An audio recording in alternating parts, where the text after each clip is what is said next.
ఈ రెండో రాత్రి కూడికలో మన మధ్యలో ప్రియులు, ఆత్మీయులు, దైవజనులు బ్రదర్ కిరణ్ కుమార్ గారు మన మధ్యలో ఉన్న ఆశీర్వాదకరం. ఈ సమయంలో వారు మనకు దైవ వర్తమానాన్ని అందిస్తారు.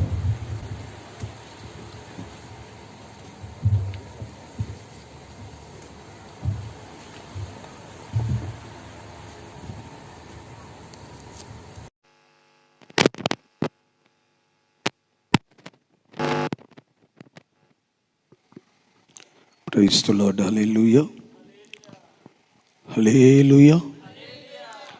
క్రీస్తునందున్న ప్రియమైన సహోదరి సహోదరులారా, మన ప్రభువును రక్షకుడైన యేసుక్రీస్తు వారి యొక్క ప్రశస్తమైన నామంలో ఈ రెండవ దినపు సభకు కూడి వచ్చిన మీ అందరికీ నా హృదయపూర్వకమైన వందనాలు తెలియజేస్తున్నాను. అదేవిధంగా ఈ సభ కొరకు ఆహ్వానించినటువంటి దైవ సేవకులు పాస్టర్ ఏలియా గారికి కూడా నా ప్రత్యేకమైన వందనాలు తెలియజేస్తున్నాను. కడవరి దినాల్లో ఉన్నటువంటి వారు మనం. ప్రభు రాకడ సూచనలు జరిగించబడుతూ ఉన్నాయి. సమయము ఇక కొంచెమే ఉంది. వచ్చువాడు ఆలస్యము చేయక త్వరగా రానయ్యున్నాడు. ఆయనను అంగీకరించి ఆయన రాజ్యము కొరకు కనిపెడుతూ ఆయన సన్నిధిలో నిలిచి ఉన్న మనము ఇక ఆయన రాకడ కొరకు సిద్ధపడడానికి మనమందరము కూడా దేవుని బిడ్డలారా ప్రభు చేతుల్లోనికి మనల్ని మనము అప్పగించుకోవాలి. అట్టి కృపను ప్రభు మనందరికీ దయచేయునుగాక. హల్లెలూయా. మరి ఈ సమయంలో పరిశుద్ధ గ్రంథములో నుండి లూకా సువార్త 5వ అధ్యాయము 18వ వాక్యాన్ని చదువుకుందాం. మైక్లో కొంచెం చదవండి. లూకా సువార్త 5వ అధ్యాయము 18వ వాక్యాన్ని చదువుకుందాం. ఇదిగో కొందరు మనుషులు పక్షవాయువు కలిగినటువంటి ఒక మనిషిని మంచం మీద మోసుకొని, చదువున్నాను. మంచము మీద మోసుకొని వానిని లోపలికి తెచ్చి ఆయన ఎదుట ఉంచుటకు ప్రయత్నం చేసిరి గాని, ఆయన ఎదుట అనగా యేసు క్రీస్తు ఎదుట ఉంచడానికి ప్రయత్నము చేసిరి గాని, జనులు గుంపు కూడి ఉన్నందున వానిని లోపలికి తెచ్చుటకు వల్లపడకపోయిన గనుక ఇంటి మీదకెక్కి పెంకులు విప్పి మంచముతో కూడా యేసు ఎదుట వారి మధ్యను వానిని దించిరి. దేవునికి స్తోత్రం కలుగును గాక. హల్లెలూయా. నా ప్రియమైన దేవుని బిడ్డలారా, చదువుబడినటువంటి ఈ వాక్య లేఖన భాగంలో నుంచి ఈ రాత్రి కూడి వచ్చిన మనందరితో ప్రభువు మాట్లాడినట్లుగా ఒకసారి అందరం 2 చేతులు ఆకాశం వైపెత్తి ప్రభువుకు హృదయపూర్వకంగా స్తుతియాగము చెల్లిస్తాం. స్తోత్రం, స్తోత్రం, స్తోత్రం, స్తోత్రం, స్తోత్రం, స్తోత్రం, స్తోత్రం. హల్లెలూయా. క్రీస్తునందున్న ప్రియమైన సహోదరి సహోదరులారా, 2023 సంవత్సరాల క్రితము యేసుక్రీస్తు ప్రభువారు సశరీరుడిగా ఈ లోకానికి దిగి వచ్చారు. 33.5 సంవత్సరము ఈ లోకములో ఆయన జీవించారు. చివరి 3.5 సంవత్సరము తండ్రి చిత్తానుసారంగా మహిమ కలిగినటువంటి పరిచర్యను యేసుక్రీస్తు ప్రభువారు కొనసాగించారు. అయితే ఆయన శరీరధారిగా ఆ 3.5 సంవత్సరము ఒక ప్రాంతములో ఉండి మాత్రమే సువార్త సేవ పరిచర్య చేయలేదు. అనేక ప్రాంతాలు ఆయన సందర్శిస్తూ ఉన్నాడు. అదేవిధంగా ఒక రోజున కపెర్నహూము అనేటువంటి ఒక ప్రాంతానికి యేసుక్రీస్తు ప్రభువారు వచ్చారు. ఆ ప్రాంతంలోనికి రాగానే ఒక కుటుంబస్తులు యేసుక్రీస్తు ప్రభుని ఎంతో ప్రేమతో తమ ఇంట చేర్చుకున్నారు. ఆ ఇంట ఒక ప్రార్థనా కూడిక ఏర్పాటు చేయబడి ప్రార్థన జరుగుతుంది. అద్భుతం ఏంటంటే యేసుక్రీస్తు ప్రభువారు ఆ కపెర్నహూములో ఆ ఇంట ఉన్నాడని విని ఆ చుట్టుప్రక్కల ఉన్న ప్రాంతంలో ఉన్న ప్రజలందరూ గుంపులు గుంపులుగా ఆ ఇంటికి వచ్చేసారు. అప్పటికే ఆ ఇల్లంతా జన సమూహాలతో కిక్కిరిసిపోయింది. ఎందుకు వస్తున్నారు యేసు ప్రభు దగ్గరకంటే, ఆయన ఎద్దుకు వస్తే పాప క్షమాపణ కలుగుతుందని, ఆయన ఎద్దుకు వస్తే సమస్త బలహీనతల నుంచి విడుదల పొందుతున్నారని, ఆయన ఎద్దుకు వస్తే అపవిత్రాత్మల చేత పీడింపబడుతున్న వారికి గొప్ప విడుదల కలుగుతుందని, ఆయన ఎద్దుకు వస్తే జీవితాలు మార్చబడిపోతున్నాయని, ఆయన ఎద్దుకు వస్తే పరలోక రాజ్య వారసులుగా మార్చబడుతున్నారని జనులు విని ఆయన ఎద్దుకు గుంపులు గుంపులుగా కూడి వచ్చేసారు. అంతలో కొంతమంది ఒక వ్యక్తిని మంచం మీద పడుకొని పెట్టి యేసు ప్రభు ఉన్నటువంటి ఆ చోటికి, ఆ గృహానికి మోసుకొచ్చారు. ఏంటి పరిస్థితి అంటే, ఆ మంచం మీద ఉన్నటువంటి వ్యక్తి పక్షవాయువు కలిగినటువంటి వ్యక్తి.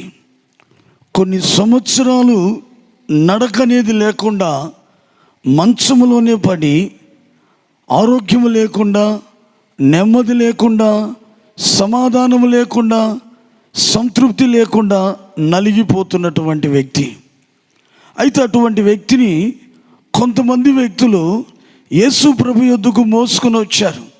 ఎందుకంటే యేసయ్య దగ్గరకు వస్తే అతడు స్వస్థపరచబడతాడని, యేసు ప్రభు దగ్గరకు వస్తే అతని మీద ఉన్నటువంటి శాపము పాపము తొలగిపోయి, అసమాధానం తొలగిపోయి నెమ్మదితో సమాధానంగా ఇక నుంచైనా బ్రతకగలుగుతాడని ఒక ఆశతో, ఆలోచనతో ఆ వ్యక్తిని యేసు ప్రభు యొద్దకు తీసుకొచ్చారు.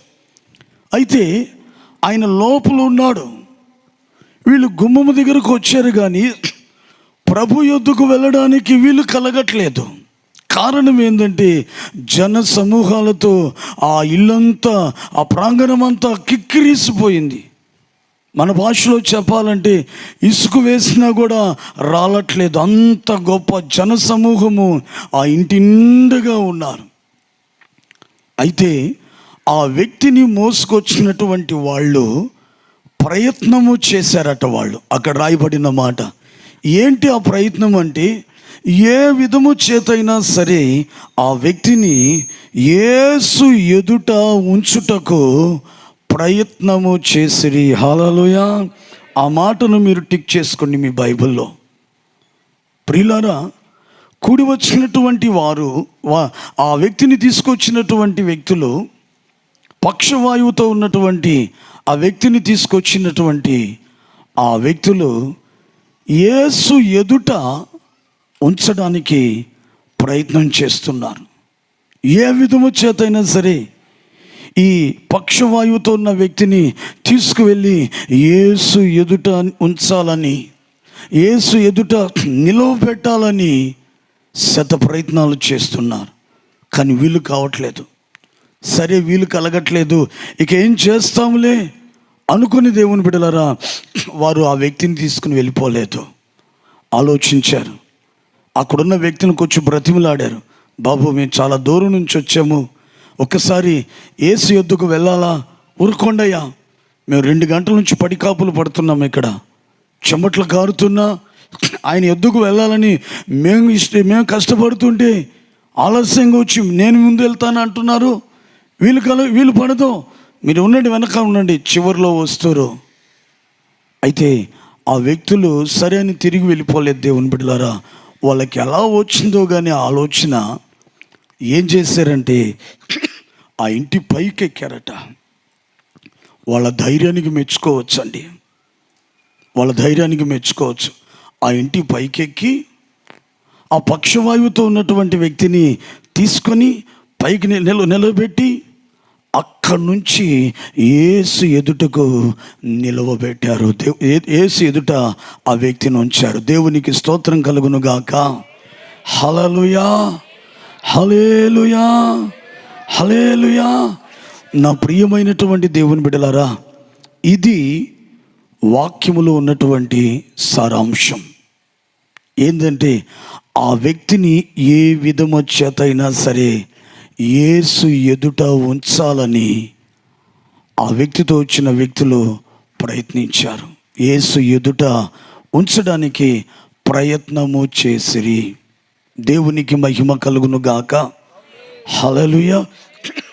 ప్రియులరా, చదువుబడినటువంటి ఈ వాక్య లేఖన భాగాన్ని మనం బాగా లోతుగా ధ్యానం చేయాలి. ఈ రోజున పక్షవాయువు కలిగిన వ్యక్తిని యేసు ఎదుట ఉంచడానికి ప్రయత్నించేశారు. ఈ రోజున ఈ మాటలు వింటున్న నీవు గ్రహించవలసినటువంటి శ్రేష్టమైన విషయం ఏంటంటే, అతి త్వరగా మనం ఆరాధిస్తున్నటువంటి మన ప్రభు అయిన యేసుక్రీస్తు వారు మధ్య ఆకాశములోనికి రాబోతున్నాడు. ప్రధాన దూత శబ్దముతోనూ ఆర్భాట ధ్వనితోనూ దేవుని బోరుతోనూ ప్రభు మధ్య ఆకాశములోనికి రాబోతూ ఉన్నాడు. అయితే నీవు నేను ఏం చేయాలంటే ప్రయత్నించాలి, ప్రయత్నము చేయాలి. దేని కొరకండి? ఆయన మహామహిమతో మధ్య ఆకాశంలోకి రాబోతున్నాడు. మనము ఆయన రాకడ కొరకు సిద్ధపడి ఎత్తబడి ఆయన ఎదుట మనము నిలవబడడానికి రాత్రి మనము ప్రయత్నం చేయాలి. హల్లెలూయా, హల్లెలూయా. ఈ రాత్రి దేవుని బిడ్డలారా, గత 2 దినాల నుంచి ప్రాంగణములో ఈ సువార్త సభలు ఏర్పాటు చేయబడింది దేని కొరకో తెలుసా? ఆయన అతి త్వరగా రాబోతూ ఉన్నాడు. మహామహిమతో రాబోతున్నాడు. దేవుని బిడ్డలారా, ఆయన వచ్చినప్పుడు నీవు ఆయన రాకడలో ఎత్తబడి ఆయన ఎదుట నువ్వు నిలవబడాలి. ఆయన ముఖ దర్శనాన్ని నువ్వు చూడాలి. అందుకు దేవుని బిడ్డ ఈ రాత్రి నీవు ప్రయత్నము చేయాలి. దేవునికి మహిమ కలుగును గాక. ఇంకా ప్రయత్నం అనే దానికన్నా మరొక మాటను కూడా మనం వాడుకోవచ్చు. క్రియ చేయాలి, సాధన చేయాలి, కష్టపడాలి. ఇలాగ మనము ఆయన సన్నిధిలో ఆయన రాకడలో ఎత్తబడి ఆయన ఎదుట నిలువబడడానికి మనం కానీ ప్రయత్నము కానీ చేస్తే, మనం చేసే ప్రతి ప్రయత్నమును సఫలపరుస్తానని వాగ్దానం చేసిన దేవుడు నిశ్చయముగా మన ప్రయత్నాన్ని సఫలపరిచి రేపు ఆయన వచ్చినప్పుడు ఆయన ఎదుట మనము నిలవబడగలుగుతాం. హల్లెలూయా, హల్లెలూయా. దేవుని బిడ్డలారా, ఈ రాత్రి అసలు ప్రభు ఎందుకు మనకు ఆయుష్ని ఇచ్చున్నాడు? గడిచినటువంటి దినాల్లో గొప్ప గొప్ప ధనికులు, ఐశ్వర్యవంతులు కాలములో గతించిపోయారు. ఏ యోగ్యత లేనటువంటి నిన్ను నన్ను ఆయన ప్రేమించి సజీవునిగా ఎందుకు ఆయన నిలుపున్నాడంటే, ఇంకా ఈ లోకంలో ఏదో అనుభవించడానికి కాదు, ఏదో సాధించడానికి కాదు. వచ్చువాడు ఆలస్యము చేయగా త్వరగా రాబోతున్నాడు. ఆయన రాకడలో నీవు ఆయన ఎదుట నిలవబడాలని, ఆయన ముఖ దర్శనాన్ని నువ్వు చూడాలని, ఆయన ఎదుట నిలవబడడానికి నీవు ప్రయత్నము చేయాలని ఈ రాత్రి వరకు దేవుడు నిన్ను నన్ను సజీవునిగా ఉంచాడు. అయితే దేవుని బిడ్డ, యేసయ్య రాకడ సమీపముగా ఉందని అనేకమైన ప్రసంగాల్లో నువ్వు వింటున్నావు. నువ్వు వెళ్తున్న సంఘములో ప్రతి వారము సేవకులు చెప్తున్నారు ఆయన త్వరగా రాబోతున్నాడని. మరి ఆయన రాకడను గూర్చినటువంటి విషయాన్ని నువ్వు విన్నప్పుడు ఆయన ఎదుట నిలవబడాలని, ఆయన రాకడలో ఎత్తబడి ఆయన ఎదుట నిలవబడాలని దేవుని బిడ్డ నువ్వేమైనా ప్రయత్నిస్తున్నావా? ఆశపడుతున్నావా? తపన పడుతున్నావా? అందుకొరకు నువ్వు కష్టపడగలుగుతున్నావా? లేకపోతే ఈ రాత్రి దేవుని బిడ్డ నువ్వు ప్రయత్నించు, నువ్వు ఆశపడు. యేసయ్య యెరికో పట్టణంలోనికి వెళ్ళినప్పుడు జక్కయ్య ఆశపడ్డాడట. యేసు ఎవరో చూడాలి, ఆయన స్వరూపం ఎలా ఉంటుందో, ఆయన స్వరంలో ఉన్న ప్రేమ ఆప్యాయత ఎలా ఉంటుందో, అసలు ఆయన మాటలు ఎలా ఉంటాయి, ఆయన ఎలా ఉంటాడని చూడాలన్న ఆశ జక్కయ్యకు కలిగింది. అందుకే దేవుని బిడ్డ యేసయ్యను చూడ్డానికి ఆయన ఎదుట నిలవడానికి వచ్చాడు. కానీ జన సమూహాలు ఆటంకంగా ఉన్నందువల్ల, అతడు పొట్టివాడిగా ఉన్నందువల్ల వీలు పడలేదు. సరే పోని ఇంకొకసారి చూసుకుంటామని వెళ్ళిపోలేదు, కానీ ప్రయత్నించాడు. ఎలాగైనా సరే ఈరోజు యేసు ఎవరో నేను చూడవలసిందే, ఆయన ఎదుట నేను నిలబడవలసిందని అతడు ఆలోచించి ఒక దృఢమైన సంకల్పాన్ని మనసులో నిలుపుకొని ప్రయత్నించాడు. అందుకే ఎప్పుడు ఎక్కనట్లుగా మేడు చెట్టెక్కి పై కొమ్మలో కూర్చొని ఉన్నాడు. ఆయన ఏం చెట్లు ఎక్కి కళ్ళు గీసే కార్మికుడు ఏం కాదండి. అతను సుంకపు గుప్తదారుడు, బిల్ కలెక్టరు. చెట్లు ఎక్కడము గోడలు ఎక్కడము అతనికి అలవాట్లేదు. అయినా ఎక్కగలిగాడంటే అతని మనస్సులో ఉన్న తపన, యేసును చూడాలి, యేసు ఎదుటనే నిలవబడాలని బలంగా అతని మనసులో ఒక కోరిక. అందుకే ఆయన ప్రయత్నించాడు, వెళ్ళి ఆ మేడి చెట్టుకి కూర్చున్నాడు. యేసు ప్రభువే వెతుక్కుంటూ ఆ చెట్టు దగ్గరకు వచ్చి జక్కయ్యని పిలిచాడు. అక్కడున్న పరిశుద్ధులను పిలవలేదు, అక్కడున్నటువంటి నీతిమంతులను పిలవలేదు. ఎంతోమంది సమర్పణ కలిగిన వాళ్ళు ఉన్నారు, ప్రార్థనా పరులు ఉన్నారు, కానీ వారెవరిని పిలిచి వారింటో ఉంటానని చెప్పలేదు. కానీ జక్కయ్యనే పిలిచాడు. ఎందుకో తెలుసా? అతడు యేసును చూడాలని ప్రయత్నించాడు, యేసు ఎదుట నిలవబడాలని ప్రాణాలకు తెగించి చెట్టెక్కి ఆ కొమ్మను కూర్చున్నాడు. అతడు చేసిన ప్రయత్నాన్ని బట్టి ప్రభు సంతోషించి తన్ను తాను జక్కయ్యకు కనపరుచుకునేదానికి, తన ఎదుట జక్కయ్య నిలవబెట్టుకునేదానికి యేసుక్రీస్తు ప్రభు వారే జక్కయ్య ఉన్నటువంటి మేడి చెట్టు దగ్గరికి వెళ్ళి పిలిచాడు. ఈ రాత్రి దేవుని బిడ్డ ఈ మాటలు వింటుండగా, ఈ మాటలు వింటూ ఉండగా నీవు కూడా ప్రయత్నం చేయాలి. యేసు త్వరగా రాబోతున్నాడు. ఆయన రాకడలో ఎత్తబడి ఆయన ఎదుట నిలవబడడానికి ఈ రాత్రి మనం ఏం చేయాలంటే ప్రయత్నము చేయాలి. దేవునికి స్తోత్రం కలుగును గాక.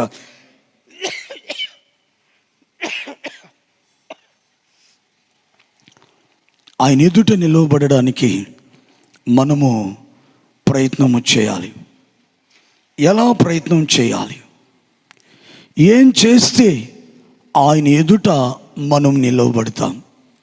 ప్రియులారా, పరిశుద్ధ గ్రంథంలో ఒక వ్యక్తిని గురించి ఈ రాత్రి మనం కొద్ది నిమిషాలు ధ్యానం చేద్దాం. ఎందుకంటే ఆ వ్యక్తి జీవము కలిగిన దేవుని సమీపించి ఆయన ఎదుట నిలవబడ్డాడు, ప్రయత్నించాడు.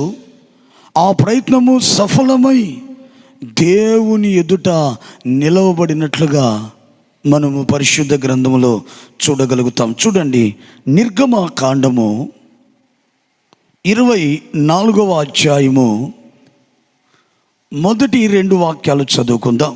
మరియు నిర్గమకాండము 24వ అధ్యాయము 1-2 వాక్యాలు. మరియు ఆయన మోషేతో ఇట్లా నేను, మరియు యెహోవా మోషేతో ఇట్లా నేను, నీవును అహరోనును నాదాబును అబీహును ఇశ్రాయేలీయులలో పెద్దలలో 70 మంది యెహోవా యొద్దకు ఎక్కి వచ్చి, చూడండి, యెహోవా ఉన్న పర్వతం మీదకి ఎక్కి వచ్చి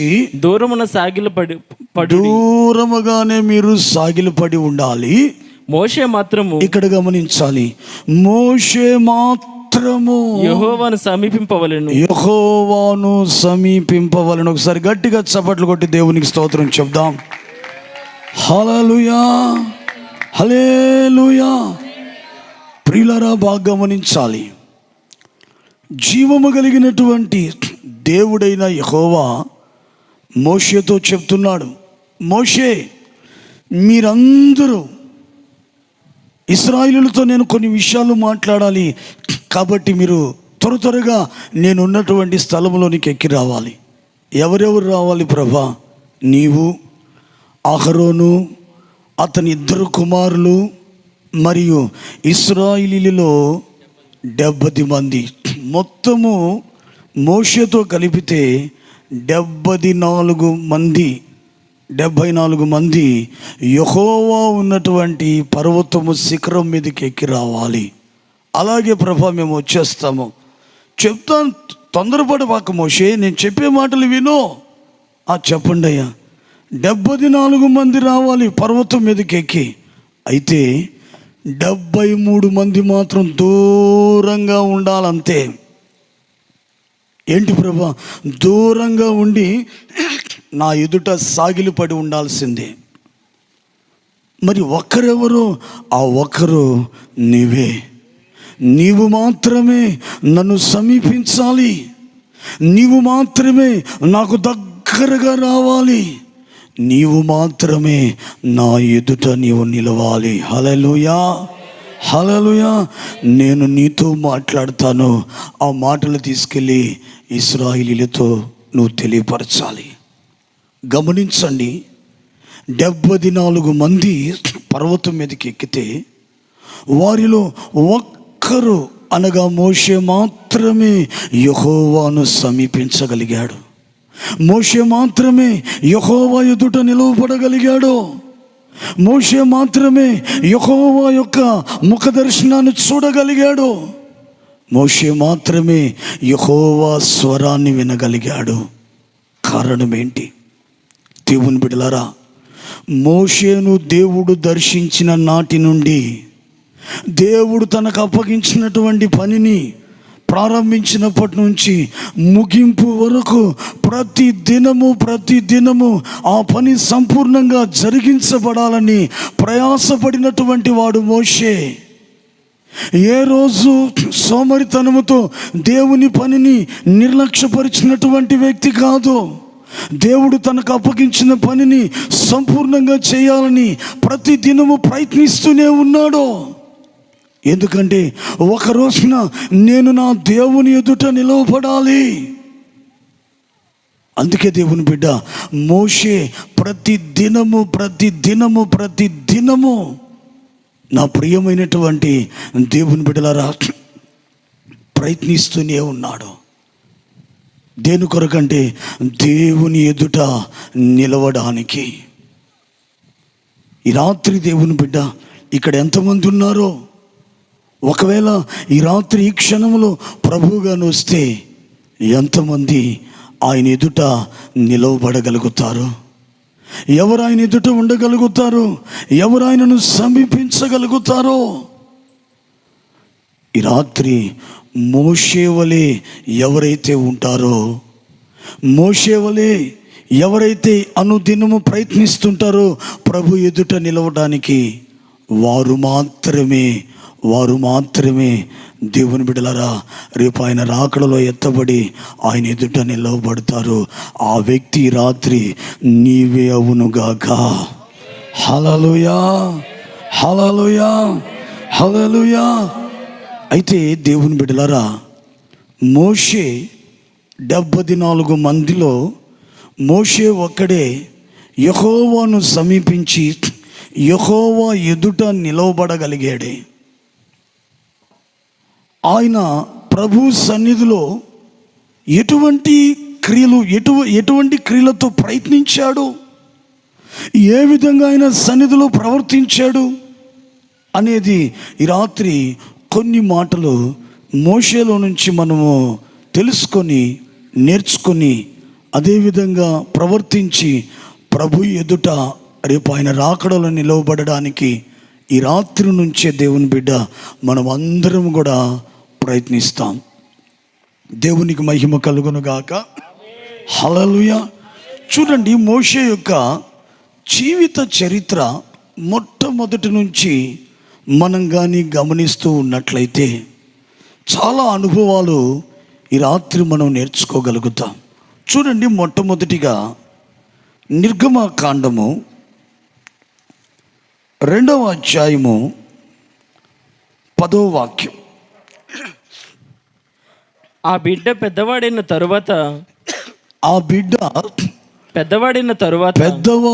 తరువాత ఆమె ఫరో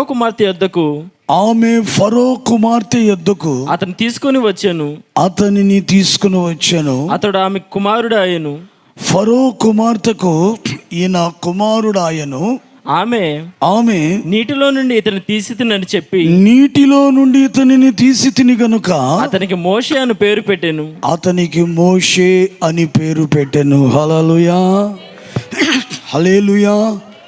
మోషే దేవుని ఎదుట నిలవడానికి, దేవుని బిడ్డలారా, మొట్టమొదటి కార్యము ఏంటినంటే అతని పేరులోనే ఉంది ఒక గొప్ప మహత్యము, ఒక గొప్ప క్రియ. మనం నేర్చుకోవాల్సిన ఒక శ్రేష్టమైన క్రియ మోషే జీవితంలోనే మనకు కనబడుతుంది. మనకు తెలుసు దేవుని బిడ్డలారా, మోషే దినాల్లో ఐగుప్తు దేశాన్ని పరిపాలించే రాజైన ఫరో ఒక చట్టాన్ని రూపించాడు.